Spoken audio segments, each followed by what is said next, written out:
한 목소리로 함께 봉독하겠습니다. 시작.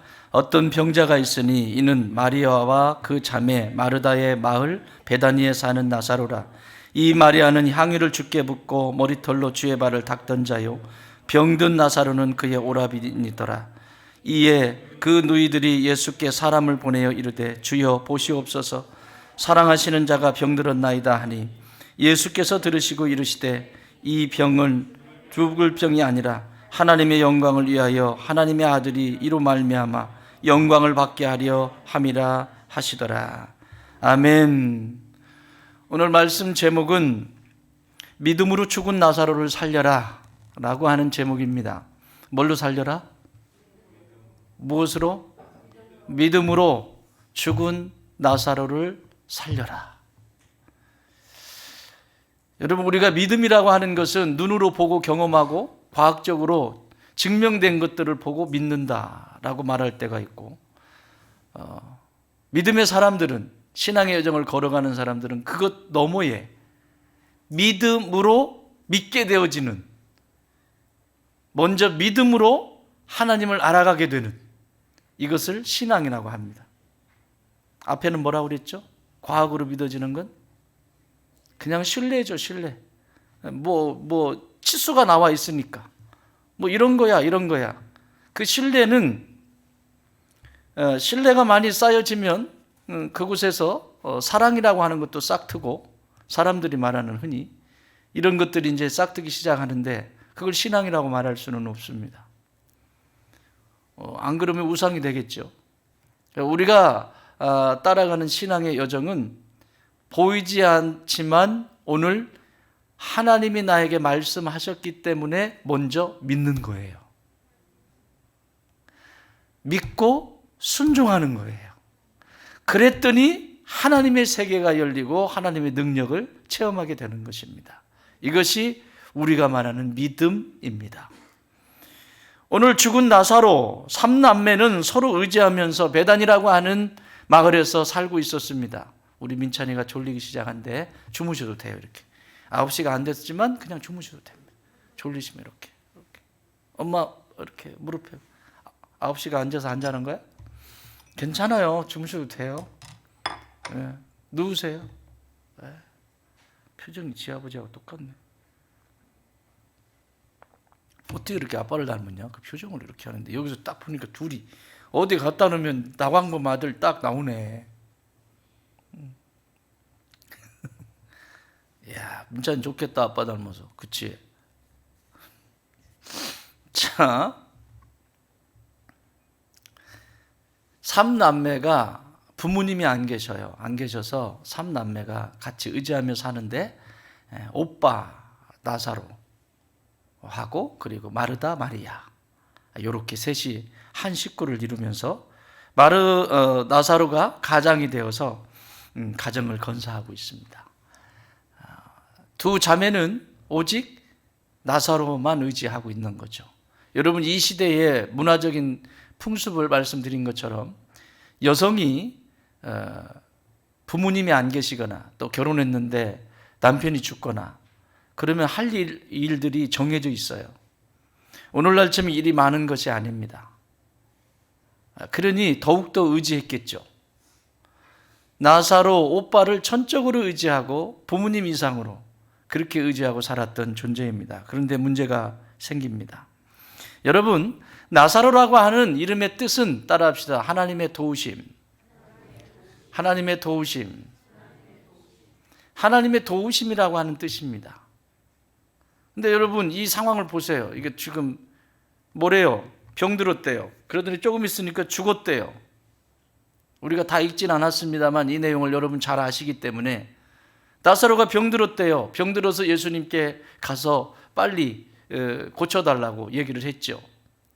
근데 예수님은 오시지 않아요. 그것도 이틀씩이나 더 다른 곳에 가셔서 다른 행동을 하시는 거예요. 내가 사랑하는 가정이면, 내가 사랑하는 자녀이면 당장 달려오셔야 하는데, 사랑하는 이들이라고 하잖아요. 당장 달려오셔야 그게 정상적인 모습인데 예수님은 달려오시지 않고 이틀씩이나 다른 곳에서 묵고 계시다가 이제 우리가 유대 땅으로 가자 라고 말씀하시면서 나사로가 죽었을 때야 도착을 하시는데 이미 죽은 지 나흘이나 됐습니다. 그러니 이게 사랑받는 것인지 이들 입장에서 서면 내가 사랑받는 것인가? 이게 진짜 우리 가정을 아끼고 사랑하는 거야? 어떻게 병들었다는데 오지를 않아? 그렇게까지 부탁하고 했는데 결국 죽었잖아. 예수님이 오셨으면 무슨 일이 일어났을 텐데 열병에 들렸던 베드로의 장모도 고치시고 그리고 안진뱅이도 일으키시고 또 죽어 있었던 그 회당장 야이로의 딸도 살리시고 이런 기적이 있었는데 좀 오셨으면 이 병 낫게 하셨을 거 아니냐. 여러분 그러지 않았겠습니까? 그런 것이 비춰집니다. 이 뒤에 보시면 진작에 오셨더라면 이런 일이 일어나지 않았을 텐데 이미 죽은 지 오래입니다 이러잖아요. 안 오셨다는 거예요. 불편하다는 거예요. 서운하다는 거예요. 사랑하는 여러분, 우리가 이 땅을 살다 보면 믿음의 여정을 걸어가고 최선을 다해서 살지요. 정말 말씀 붙들고 기도의 자리 가고 정말 예수님 닮기 위해서 몸부림칩니다. 그런데 어떤 때는 응답이 없는 것 같아요. 하나님이 안 계신 것 같아요. 하나님의 도우심이 보이지 않고 느껴지지 않고 경험되어지지 않아요. 하나님이 죽으신 것 같아요. 그 하나님이 너무 답답해요. 내가 이렇게까지 하는데 그리고 내가 하나님을 이렇게 사랑하는데 왜 응답하시지 않죠? 그럴 때 없으셨나요? 많으시죠? 이들도 그렇습니다. 왜 하나님은 이 나사로가 죽을 때까지 예수님은 그렇게 방치하셨을까? 하나님의 도우심이라고 하는 이름을 가진 나사로는 결국 죽고 말았습니다. 그 얘기는 하나님의 도우심이 끊어졌다. 하나님이 도우심이라고 하는 나사로가 죽었다라고 하는 사실은 이제 하나님의 도우심은 끝났다. 여러분 이건 절망이에요, 절망. 믿음의 사람이 하나님이 없다라고 마음속에서 결정이 되어져 버리면 방탕하기 시작합니다. 죽었어요. 우리 인생에도 하나님의 도우심이 닿지 않을 때가 너무나 많지 않습니까? 왜 하나님은 당신의 사랑하는 자녀들에게 이러한 문제들을 허락하시고 그 문제에 대하여 다루시지 않는 것처럼 우리에게 느껴지게 하실까요? 여러분 오늘 이 본문의 요한복음에는 7가지의 기적이 있죠. 요한복음 2장의 가나의 혼인잔치에서 물을 포도주로 만드는 사건. 또 뭐 있죠? 지나가면 2장, 3장, 4장, 5장. 5장에 가면 이제 그 솔로몬의 행각에서 누워있는 병자, 중풍병자를 고쳐시는 장면. 6장으로 넘어오면 오병이어 기적이 일어나죠. 오병이어 기적. 맞죠? 맞나? 6장이 있을 겁니다. 어쨌든 쭉 해서 하면 이제 들통나니까 쭉 해서 지난주에 9장에서는 소경의 눈을 열어주시는, 나면서부터 소경의 눈을 열어주시는 거예요. 그리고 오늘 11장에 죽은 나사로를 살리시는 기적. 이게 마지막 7번째 기적입니다. 이 모든 기적에는 하나님의 계획이 있으시고 예수님이 어떤 분이신지에 대해서 잘 보여주시는, 너희들이 믿고 따르는 예수님이 어떤 분인지에 대해서 명확하게 말씀하시는 거예요. 어떤 분이시다? 한마디로 말하면 예수님은 하나님이시다. 요한복음이 말씀하고 있는 예수님은 어떤 분이시다? 예수님은 하나님이시다. 그럼 하나님은 못하실 일이 있으세요? 없으세요? 하나님이 뭘로 창조하셨죠? 세상을? 말씀으로 창조하셨어요. 그러니까 고치시고 회복하실 때도 항상 말씀으로 하세요. 고치시고 회복하실 때도 항상 말씀으로 하세요. 그걸 명심해야 돼요. 그러니까 믿음의 길을 걸어가면서 말씀 덮어놓고 신앙생활한다? 있을 수 없는 일이고, 믿음이라고 하는 선한 싸움을 아예 하고 싶지도 않고, 아예 그런 것들이 오면 밀어내고 피해버리죠. 그러니까 문제라고 하는 것, 위기라고 하는 것을 경험할 또 되지 않을 뿐만 아니라 믿음은 경험이 되어지지 않는 거죠. 여러분, 우리의 믿음은 성장하기도 있습니다. 왜 이런 일이 있으면서 하나님이 돌봐주셔야 되는데, 도우셔야 되는데, 내 삶에도 이렇게 하나님이 도우시지 않는 이 도우심의 이 나사로가 죽어나가는 수없이 많은 삶의 자리에서 경험하잖아요. 나사로가 수없이 죽어나갔잖아요. 그런데 그 중에 믿음으로 살려낸 나사로도 있고, 죽어가지고 지금 매장된 나사로도 있고, 그렇게 비틀거리지만 그래도 살려낼 때도 있고, 죽어서 그냥 무덤에 있는 것도 있고 많이 있을 거예요. 아니, 앞으로도 그럴 거예요. 그러나 중요한 건 우리는 반드시 나사로를 살려내야 한다. 아멘. 반드시 살려내야 합니다. 자, 그러면 왜 예수님은 그렇게 더디게, 그리고 반응도 하시지 않고, 그래 뭐 간다고 하든지 지금 바로 갈게라고 말씀을 하시든지 뭐 얘기 듣고 그래 알았어 그러고는 왜 시간을 질질 끌고 이렇게 계시냐고요. 처음엔 병에 걸렸다고 그랬거든요. 시크예요, 시크. 병에 걸렸어요. 근데 나중에 죽었대요. 병에 걸렸다고 왔을 때 뭐라고 말씀하시냐면 11장 4절 같이 읽습니다. 시작. 예수께서 들으시고 이르시되 이 병은 죽을 병이 아니라 하나님의 영광을 위함이요 하나님의 아들이 이로 말미암아 영광을 받게 하려 함이라 하시더라. 누가 영광을 받게 하려고? 하나님의 아들, 하나님의 영광을 위하여 하나님의 아들이 영광을 받게 하기 위해, 하나님의 아들이라고 하는 것은 예수님이 하나님이심을 증명하기 위해서 이 지금 나사로의 질병부터 시작해서 이 사건이 허락되어진 것이라는 것이죠. 사랑하는 여러분, 성도에게 있는 문제와 고난은 하나님께서 하나님 되고 싶으셔서 하시는 일들입니다. 내가 잘못한 것은 회개하면 돼요. 인식이 되잖아요, 성도들이. 문제가 일어나면 하나님 이거 제가 이거 이랬네요. 용서해 주세요. 회개하면 돼요. 그런데 이해가 되어지지 않고 내가 믿음의 길을 걸어가고 하나님 뜻대로 살기 위해서 몸부림치는데 왜 문제들이 터지고 고난이 찾아오고 그러냐고요. 하나님이 영광을 받으시려고 하신 세팅된 상태다. 따라합시다. 하나님이 세팅하셨다. 우리는 무대에 오른 겁니다. 뭘로? 엑스트라로, 주인공으로? 그렇지. 따라합시다. 나는 주인공이다. 근데 어떤 사람은 진짜 주인공답게 그것을 예수님과 함께 하면서 그래 이러면서 가는 사람 있는가 하면 저 변두리에서 엑스트라 뭘 한번 해보지 못하고 쓰러져 버리는 인생도 있죠. 그래서 믿음이 성장하지 않는 것입니다. 여러분, 결론적인 것부터 말씀드리면 오늘 죽었다가 살아난 나사로는 물론이거니와 그 죽었다가 죽은 나흘이 돼서 냄새가 펄펄 나는 나사로가 죽었다가 살아나는 광경을 직접 목도한 마르다와 마리아와 그 주변의 친척들인 그 삶이 어떻게 바뀌었을까요?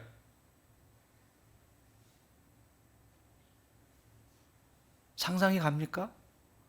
그래서 순교하는 거예요.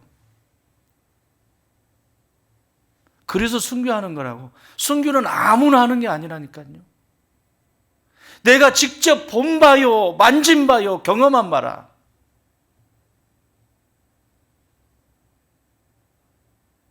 나는 천국과 지옥에 대해서 이 성경을 통해서 내가 배우고 그것을 내가 믿고 있어요. 그런데 나는 경험을 못했어요. 진짜 사도 바울처럼 3층 천에 올라가서 천국이 어떻게 생겼는지, 또 그 지옥이 어떻게 생겼는지 나는 경험한 바가 없어요. 그렇지만 믿을 뿐이에요. 그런데 왜 이 우리나라뿐만 아니라 그 뭐라 그랬지? 잠시 죽는 걸 뭐라 그랬지? 단어가 생각이 안 나네. 뭐지? 어쨌든 잠시 죽는 거. 응? 예를 들면 뇌졸중이 와가지고 잠시 이렇게 가가지고 죽었다가 살아나는 경우. 잠시 죽었다가 살아날 때 그때 경험되어지는 많아요, 세계에. 근데 우리나라에는 제가 청년 때 저희 교회 모셨는데, 청년 때 이분은 그 당시에 정말 교회를 위해서 엄청난 일을 많이 하신 분이에요. 자기 사비 다 털어서 성남에 있는 성남제일교회라고 하는, 지금도 있을 거예요, 성남제일교회를 개척을 해서 교회를 짓고, 한때 좀 잘 나갔던 분이에요. 그래서 모든 사비를, 집 하나 남은 것도 다 팔아가지고 교회를, 땅을 사서 교회를 짓고, 또 여러분 그거 아세요? 저 높은 곳을 향하여, 요즘은 그 모르는데 그 영화로도 나왔잖아요. 아니 저 높은 곳을 향하여. 몰라? 세대 차이 나네 이것도. 저 높은 곳을 향하여, 이걸 책으로 쓰셨어요. 책으로 쓰셔가지고 그 당시에 엄청나게 이 책이 팔립니다. 그리고 이것이 영화로 만들어지고, 믿음의 사람들이 어디를 보고 가야 되는지에 대한, 그래서 전 세계적으로도 이 책이 팔리기 시작해요. 그러니까 인쇄가 많이 나왔겠죠. 그것으로 학교를 세웁니다. 기독 학교를 세우는 거예요. 그래서 어마어마한 일을 한 거예요. 어마어마한 일을 하신 거예요. 이렇게 얘기하면 길어지는데, 어쨌든 그랬는데 이분이 60이 안 되셨는데 뇌졸중으로 쓰러지셨어요. 일이 너무 많으니까. 그래가지고 병원에서는 쓰러져 있는 거죠. 이렇게 수술을 해야 되는데 이게 수술도 할 수가 없고 막 어떤 굉장히 긴박한 현재 상황이 됐는데, 이분은 그 시간 동안에, 수술하고 그 시간, 회복되는 그 시간 동안에 어디를 갔다 왔냐면, 하나님이 요렇게 데리고, 가브리엘이 데리고 요렇게 데리고 가가지고 천국도 보게 하시고 지옥도 보게 하신 거예요.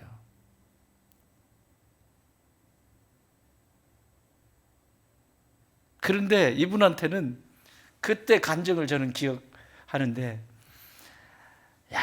사람마다 천국을 보는 모습이 다르잖아요. 이분에게는 집으로 보여주신 거예요. 집으로. 천국에 가장 큰 집이 있고, 아파트처럼 맨션, 그냥 닭장처럼 생긴 집이 있고, 또 아직 짓고 있는 집이 있고, 여러 개가 있더래요. 그런데 순교자의 집, 그리고 예수 그리스도의 복음을 위해서 돌아가신 분들 있잖아요. 순교당하신 분들 있잖아요. 그분들은 집이 독채인데 어마어마하게 넓더래요. 없는 게 없더래요. 물론 그게 다겠습니까? 그분에게 그렇게 보여주신 거죠. 이해하기 쉽게.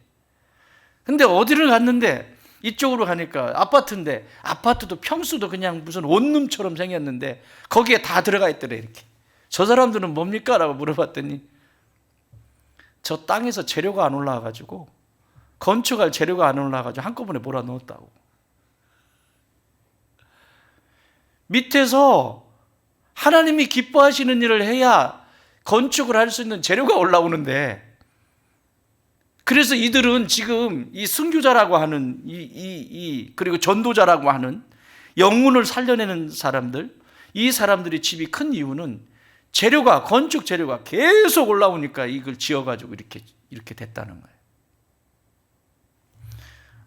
그래서 물었대요. 건축 재료가 뭐가 건축 재료가 됩니까? 그랬더니 하나씩 가르쳐요. 제 기억에는, 그때 당시 기억에는 건축 재료가 되는 거. 생명 살리는 전도하는 사람. 전도하기 위해서 참을 수 있는 사람. 억울한 일 당한 사람. 그럼에도 불구하고 포기하지 않고 또 복음 전하는 사람. 생명을 살리는 복음 전하는 사람들의 그 재료가 건축 재료가 된다는 거예요. 그것이. 그래서 그때마다 올라온다는 거예요. 그때마다. 그래가지고 그렇게 집이 지어졌대. 그런데 가만히 들어보니까요. 그분, 그때 이제 청년실에 들은 거, 또 한 분은 총신대 대학원장까지 하시고, 신약에서는 한국 교회 속에서 신학적인 문제가 생기거나 신학의 문제 중에서 신학적인 문제가 생기면 이분에게 찾아가서 고문을 청합니다.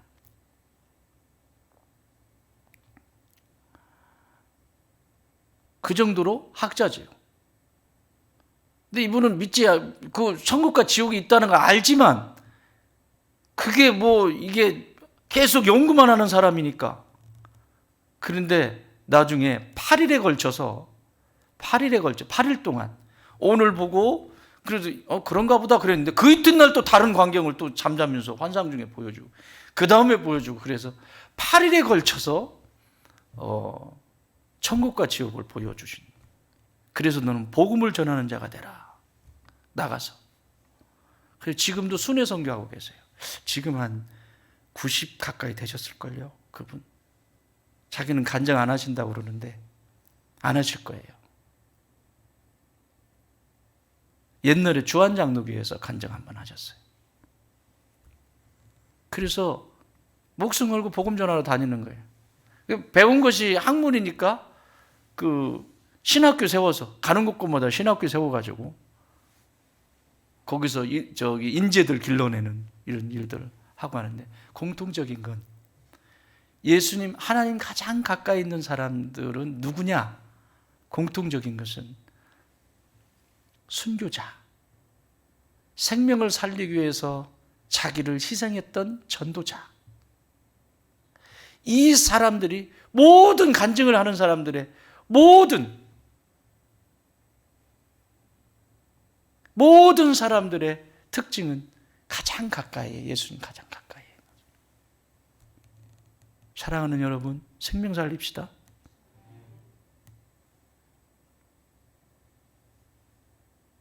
이 땅에 다 썩어지고 없어질 거 괜히 붙잡고 씨름하지 말고 내가 지금 한 줌 쥐고 있는 이 물질, 지식, 이 재능 이거 가지고 몇 명이나 살려낼 수 있는지를 고민하는 거룩한 고민거리가 있기를 바랍니다. 그거 옛날에 그 신들러 리스트라고 하는 영화 있었잖아요. 독일인인데 유대인들이 죽어가는 모습을 보면서 어떻게 이런 야만적인 행동을 하는지. 자기가 독일인이지만 자기가 공장을 세워가지고 그 군수물자를 만드는 그 공장을 세운 거예요. 그래서 자기 군수물자를 만드는 곳에 오면 유태인들을 쓰면 이들은 죽지 않아요. 아우슈비츠 수용소에 가서 실험을 당하거나 죽지 않아요. 그래서 유태인들을 데려다가 일꾼으로 씁니다. 사와가지고 자기가 돈 주고 사와. 돈 주고. 그런데 정말 시간이 있으면 꼭 시간이 없어도 봐요. 너무 오래된 영화인데 쉰들러 리스트, 오스카 신들러입니다. 유태인들의 명단을 가지고 한 사람씩 체크하면서 돈 벌면 공장 돌려가지고 돈 벌면 또 사오고 그래서 리스트예요. 신들러 리스트. 그런데 이분이 맨 마지막에 이제 독일군이 패하잖아요. 패하기 직전까지도 계속 하면서 결국은 독일군이 패하고 본인도 본국으로 돌아가야 되는 거예요. 자기는 독일인이니까 거기에 있을 수가 없어요. 그래서 본국으로 돌아갈 때 유태인들이 자신들의 이빨을 뽑고 금붙이로 되어 있는 모든 것을 몸에 지니고 있는 것들을, 심지어 이제 이빨도 뽑아가지고, 이빨에 금이졌잖아요 옛날에. 금이빨 박은 사람 있나? 그거 녹여가지고 신들러에게 오스카 신들러에게 반지를, 우리 유태인들의 마음이라고 반지를 하나 만들어서 다 꼽아주는 장면이 있어요. 그때 이 신들러가 뭐라고 얘기하냐면, 내가 좀 더 노력했더라면, 내가 좀 더 열심히 일했더라면 더 많은 유태인들을 죽이지 않고 저렇게 죽어나가지 않고 살려낼 수 있었을 텐데, 내가 조금만 더 부지런했더라면 그 한 명을 더 살려낼 수 있었을 텐데. 그러면서 막 우는 장면이 나와요. 꼭 보세요. 지금 아마 그냥 볼 수 있을 거야. 봤어요? 혹시? 봤어요? 그 장면 나오지? 언제 봤어요? 어릴 때. 지금 보면 또 달라. 생명 살리는 관점으로 봐봐.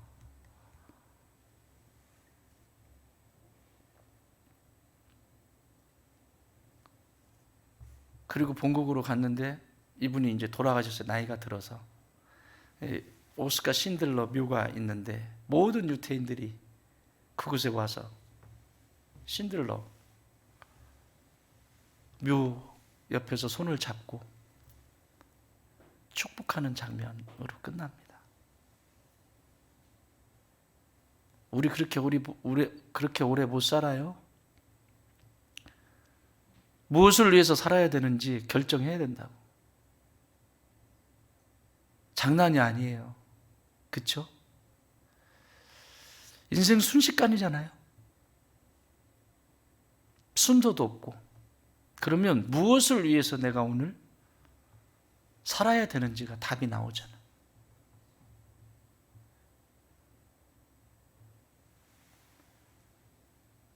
이분이, 박영근 목사님이 천국에 가셨는데 자기 집 좀 보여달라고 그랬대. 내 집은 어떻게 생겼냐고. 안 된다고. 살아있는 사람은 안 된다. 아직 영혼이 돌아오지 않은 사람은 볼 수가 없다. 왜냐하면 ING이기 때문에. 그래도 좀 보자고 사정사정 했더니 한참 기다리라고 그랬대. 그래서 좀 기다렸는데 예수님이 결제가 떨어진 거야. 그래, 보여줘라. 그래서 예수님이 보여주라고 했다고 데리고 가는데 마치 느낌으로 몇 날 며칠을 걸어가는 것 같더래요. 몇 날 며칠. 그렇게 멀 수가 없더래, 자기 집을 가는데. 근데 갔는데 묻더라고. 우리가 그 간증을 듣는데 집이 어떻게 생겼을 것 같아요? 라고 묻더라고. 그러니까 세상에서 뭐 했어요? 교회도 지었지요, 학교도 지었지요. 막 한 게 많잖아요. 한 일이 너무 많잖아. 한 일이. 사람들이 볼 때 와, 기독교계에서 아주 그냥 알아주는 사람이었거든요. 그런데 집이 어디에 그런지 저기라고 하더래요. 근데 골조만 올라갔더래요. 골조만 올라갔고 3층인데 1층, 2층은 거의 완성이 됐는데 3층 위에 옥상이 있는데 그 옥상에 조그만하게 만들고 있는 집이 네 집이다 그러더래요. 깜짝 놀랐대. 아니, 내가 예배당도 줬지요, 이 학교도 지어가지고 했죠. 또 뭐 할 때마다 저기 가난한 사람 불러다가 먹이고 장학금 주고 얼마나 많은 일들을 했는데 왜 나는 재료가 없이 저렇게 되냐고 그랬대요. 그랬더니 천사가 하는 말이, 야, 너 교회 지어가지고 네 교단에서 상패 받았잖아. 훌륭한 목회자상. 야, 너 학교 지었다고 그랬지? 학교 지었는데 너 문교부에서 문교부 장관상 뿐만 아니라 대통령상까지 받았잖아. 모든 것 자기가 했던 것들마다 상을 안 받은 것이 없더래요. 이미 네가 그것을 다 받아버렸기 때문에 천국에서는 이미 받았기 때문에 재료가 안 올라왔다는 거예요. 그거 가지고 막 파티하고 막 사진 찍고 막 이거 하고. 그 청년 시절에 인생이 교만하면 어떻게 되는지.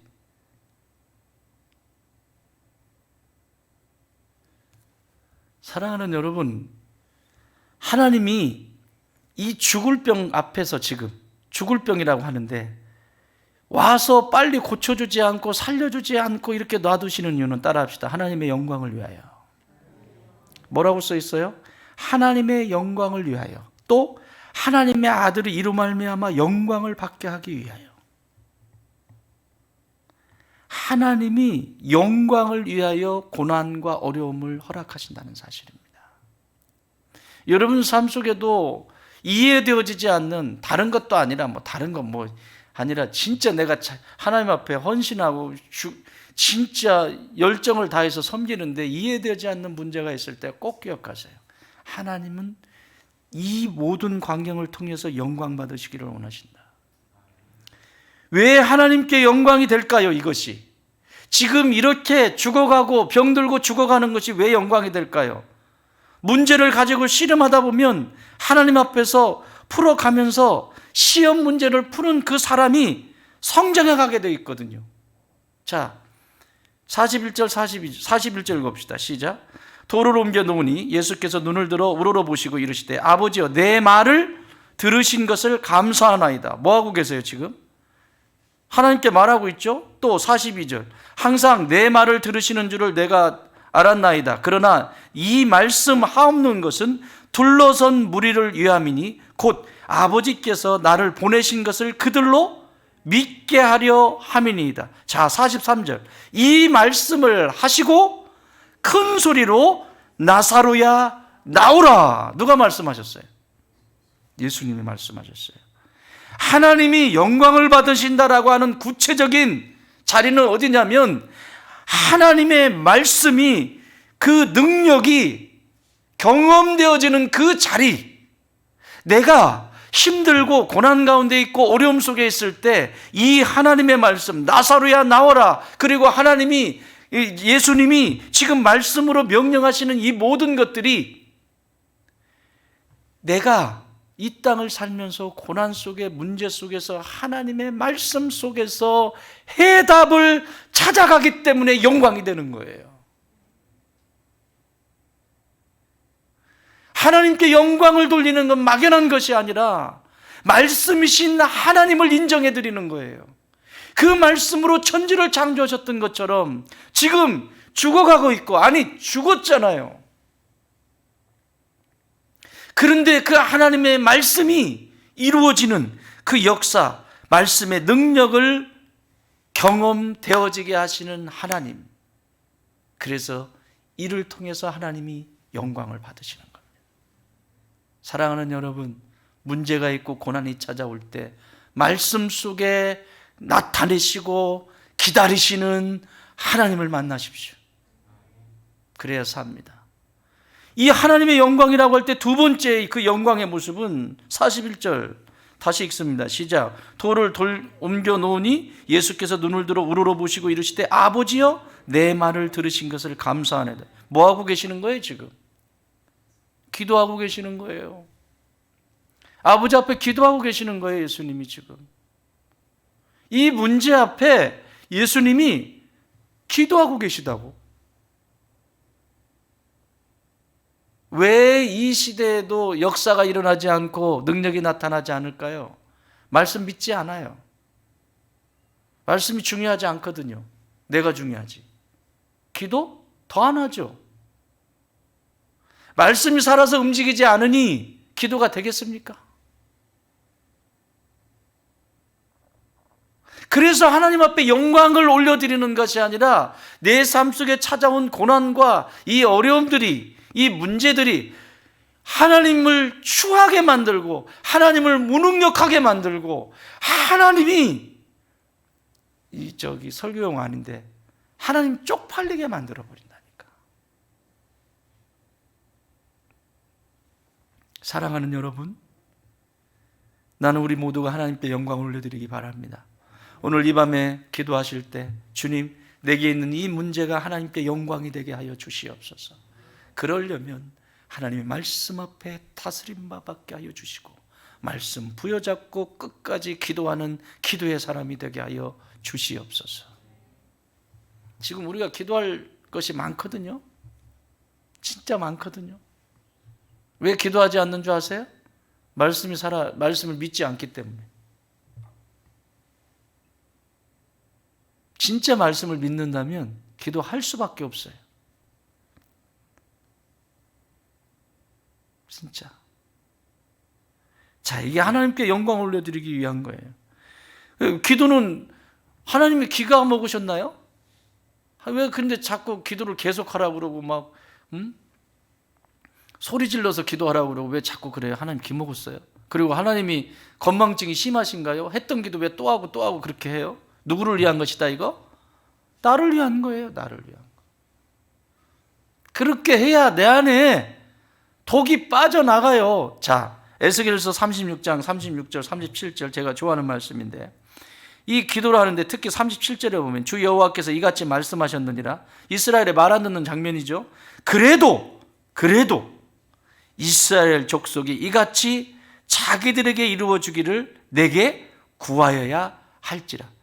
무슨 말씀이냐면 하나님이 일하시고 계시고 역사하시고 계시지만 그래도 너희들이 기도해야 될 것이라고 말씀하시는 거예요. 그 얘기는 뭐냐면 하나님은 일하세요. 하나님은 하나님의 방식대로 하세요. 그런데 우리에게 왜 기도하게 하시냐면 하나님의 영광을 위해서이면서 또한 내가 내 안에 어떤 변화들이 일어나기 시작하죠.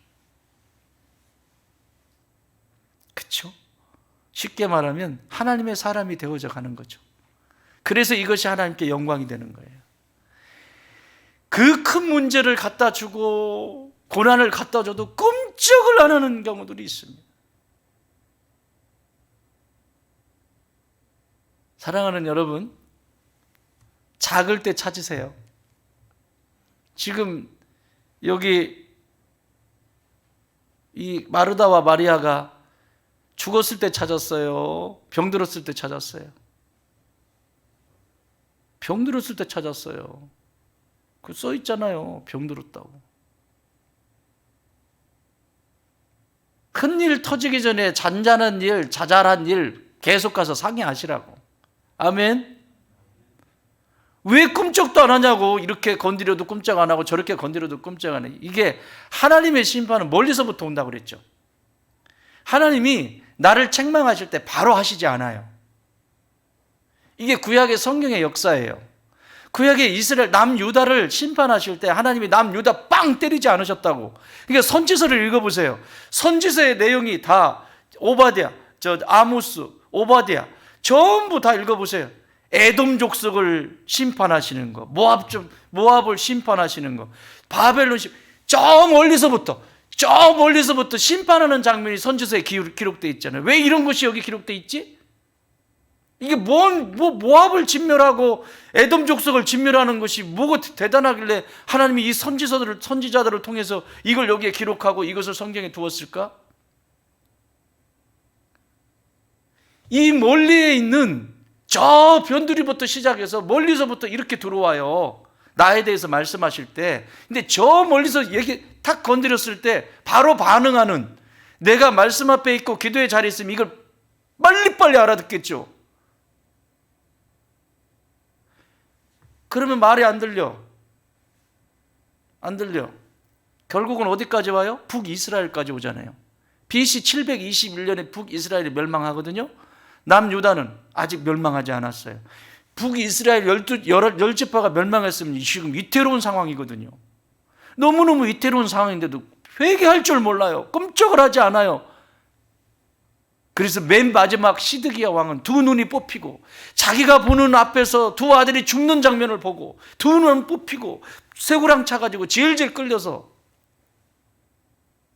살잖아요. 멀리서부터 와요. 그런데 내가 말씀에 깨어있고 기도의 자리에서 깨어있는 사람들은 이 사인들이 바로바로 알아요. 이게 어디서, 하나님 나 지금 부르신다. 그럼 무릎 꿇으면 되잖아요.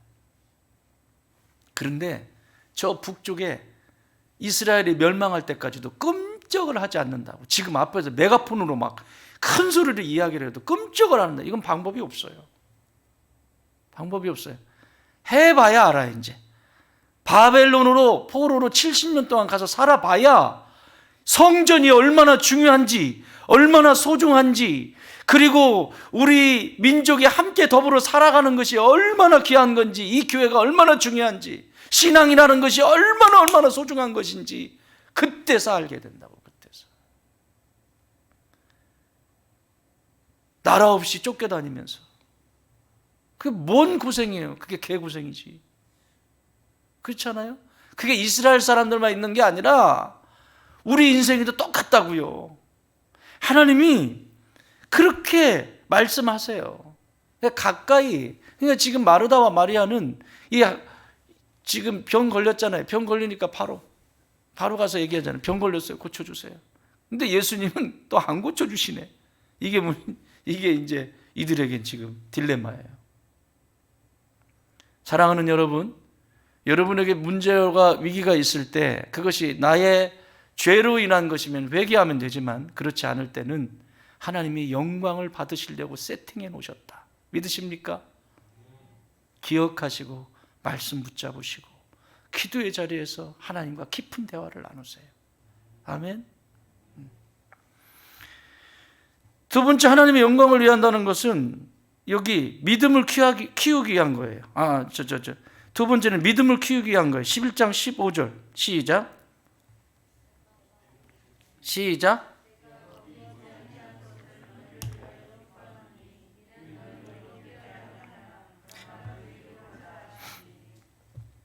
빨리 가서 고쳐주시지 않은 것은 믿음을 지금 성장시키고 계시는 거예요.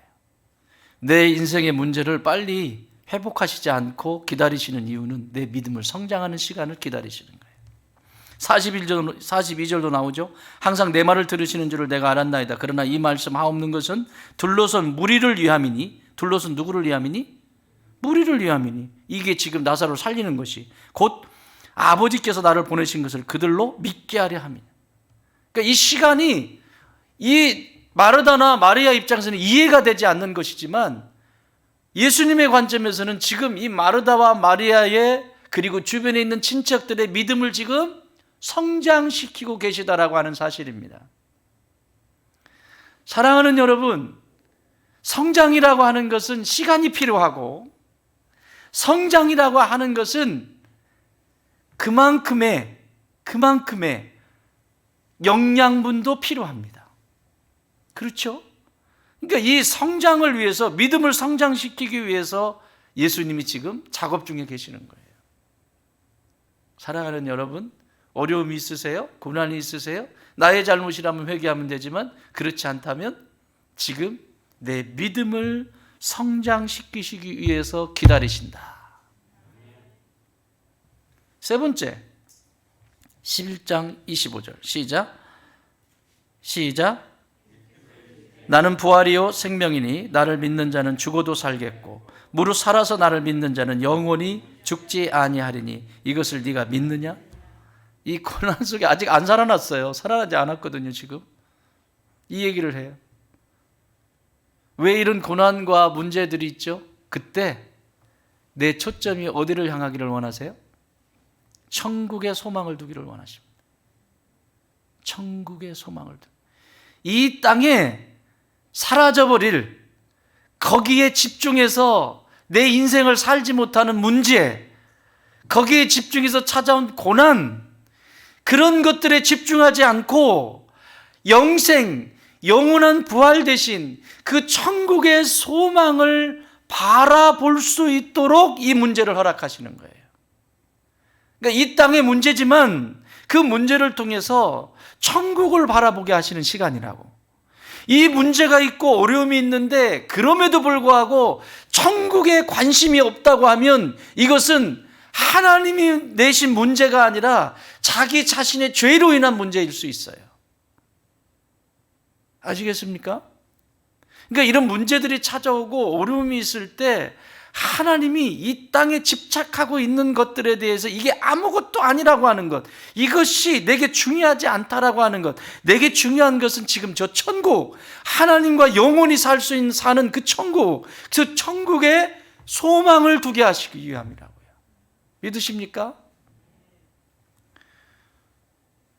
이것이 오늘 예수님께서 이 사건을 통해서 마르다와 마리아에게 가르쳐주고 싶은 세 가지의 포인트입니다. 첫 번째는 하나님의 영광을 위해서, 두 번째는 믿음을 키우기 위해서, 세 번째는 천국의 소망을 갖게 하기 위해서. 그렇게 더디게 마치 나사로가 죽어버린 것처럼 도움이 전혀 없는, 끝났잖아요. 죽었으니까 하나님의 도움은 더 이상 없는 거예요. 이 세 가지를 지금 예수님이 가르쳐주고 싶으신 거예요. 그렇다면 거기에 따라가는 나는 어떻게 해야 될까? 거기에 따라가는 나는 어떻게 반응해야 될까? 3절 읽습니다. 시작.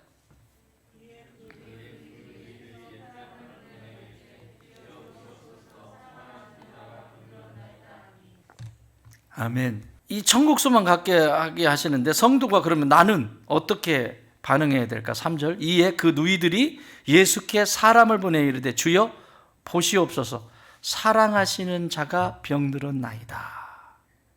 따라합시다. 어떤 문제라도 예수님을 모시고 가라. 문제가 시작이 되면요 꼭 예수님 찾아가야 돼요.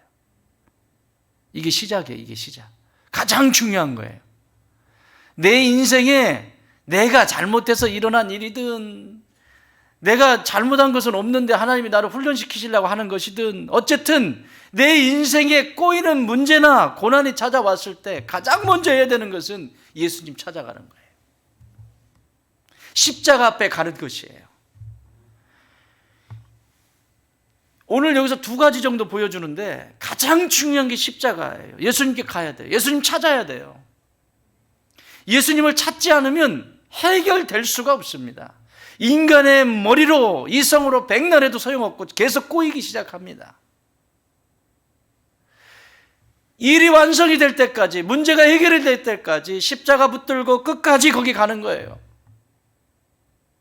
그래야 나사로 살아나요. 죽은 나사로 살아납니다. 두 번째 여기 17절 같이 읽습니다. 시작. 예수께서 와서 보시니 나사로가 무덤에 있은지 이미 며칠이라 나흘이라. 나흘이에요. 나흘. 그랬더니 베다니는 예루살렘에 이렇게 얘기하고 한 오리쯤 된다. 2.5km. 오리면 2km 정도 되죠. 19절. 많은 유대인이 마르다와 마리아에게 오라비의 일을 유문하러 왔는데 마르다는 예수께서 오신다는 말을 듣고 곧 나가 맞이하되 마리아는 집에 앉았더라. 여러분, 마르다는 나갔다니까요. 근데 마리아는 집에 있어요. 낙심이죠. 또 마르다가 21절 보면 마르다가 예수께 여짜오되 주께서 여기 계셨더라면 내 오라버니가 죽지 아니하였겠나이다. 여기 계셨더라면 뭐를 느낄 수가 있죠 지금? 그러나 나는 이제라도 주께서 무엇이든지 하나님께서 구하시는 것을 하나님이 주실 줄을 아나이다. 믿음 굉장히 좋은 것 같죠. 그랬더니 예수님이 네 오라비가 다시 살아나리라. 24절에 마르다가 얘기하죠. 마지막 날, 그것은 마지막 날 부활 때 예수님이 부활하시는 것, 다시 살아나실 줄은 내가 압니다. 그러나 이건 아닙니다. 사랑하는 여러분, 우리가 예수님만 바라보고 가다가도 믿음이 흔들릴 때가 있어요. 흔들리니까 청춘이다.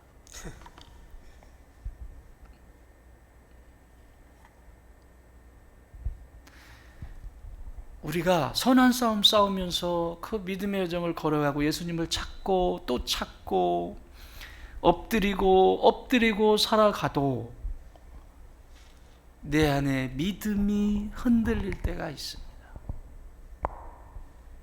자, 따라합시다. 흔들리는 믿음이라도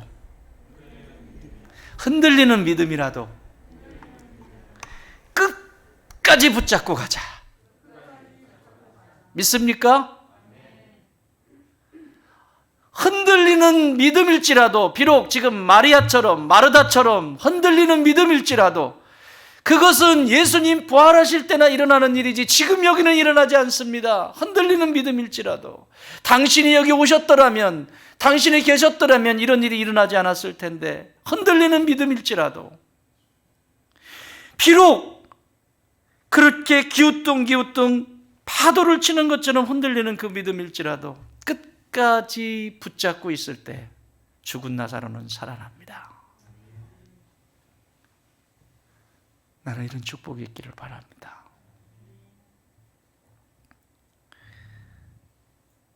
이 흔들리는 믿음이라도 마지막까지 내어드릴 때 드디어 나사로가 살아나서 그 주변에 수없이 많은 사람들이 예수님을 믿게 됩니다. 그래서 영광이 올려드리게 되죠. 사랑하는 여러분, 믿음은 성장합니다. 믿음이 성장할 때는 반드시 성장통이 있습니다. 그 성장통은 고난과 문제라고 하는 것을 통해서 우리에게 오는데, 그 믿음이 성장해야 할 때 꼭 예수님을 먼저 찾으십시오. 그리고 도움을 요청하십시오. 그리고 그 길을 가다가 믿음이 흔들리고 기우뚱거리고 내 안에 흔들림이 있다 할지라도 예수님 똑바로 쳐다보고 가다 보면 나사로는 반드시 살아난다는 사실입니다. 그래서 내 믿음은 성장하고 하나님의 도우심이 무엇인지를 간증하는 삶의 여정을 살게 됩니다. 사랑하는 여러분, 내 안에 죽은 나사로를 깨우십시오. 하나님의 도우심이 없는 것이 아니라, 나사로가 죽은 것이 아니라 그 나사로를 깨우셔야 됩니다. 예수님 뭐라고 말씀하셨어요? 나사로를 향해서 죽었대요? 잔대요? 안 읽어서 모르겠어요? 집에 가서 읽어. 뭐라고 써 있어요? 잔다고 있잖아요. 잔다고. 그럼 깨우기만 하면 되잖아요. 죽은 게 아니에요. 사람들 눈에는 죽었다라고 말할 수 있지만 예수님의 눈에는 죽은 것이 아니라 자는 것이에요. 하나님의 눈에는 우리는 소망이 없다, 절망이라고 말하지만 하나님이 보실 때는 다시 깨우기만 하면 되는 거예요. 사랑하는 여러분, 내 안에 죽은 나사로를 깨우십시오. 내 안에 하나님의 도우심이 닿지 않는다라고 하는 불신의 나사로를 깨우십시오. 그래서 그 나사로가 마음껏 돌아다니며 간증하는 역사가 있기를 바랍니다. 나는 이 저녁에 기도할 때 우리 안에 있는, 내 안에 있는 나사로가 다시 일어나서 하나님께 영광 올려드리는 축복의 밤이 되기를 주의 이름으로 축원합니다.